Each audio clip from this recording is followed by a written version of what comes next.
पवार खळखळून हसले। अगदी शिवसेना कुणाची हे लोकांनी ठरवल्याचं अजितदादा सुद्धा म्हणालेले आहेत। एकूणच एकमेकांची ही स्तुती या ठिकाणी अजित पवार आणि शिंदेंनी केली आहे। खरी शिवसेना ही एनसीपी कुणाची आहे, खरी एनसीपी कुणाची आहे हे सिद्ध झाल्याचं फडणवीस हे देखील यावेळी म्हणाले।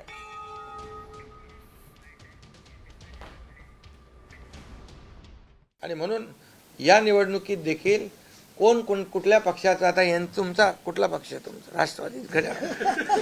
आता तो कोणाचा आहे ते लोकांनी ठरवलं आणि शिवसेना कोणाची आहे तेही ठरवलं आणि लोकांनी ठरवलं।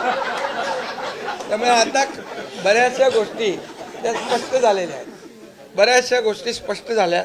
हिंद हृदय सम्राट शिवसेना प्रमुख बाळासाहेब ठाकरे यांची शिवसेना ही एकनाथराव शिंदेजींची शिवसेना आहे किंवा एकनाथराव शिंदेजी ज्या शिवसेनेचे प्रमुख आहेत तीच शिवसेना ही आता या ठिकाणी हिंद हृदय सम्राट शिवसेना प्रमुख बाळासाहेब ठाकरेंची आहे। त्याची लेजिटिमसी जी आहे ती आता एकनाथराव शिंदेजींकडे आलेली आहे आणि तशीच राष्ट्रवादी काँग्रेसची लेजिटिमसी जनतेनं अजितदादा पवारांना दिलेली आहे।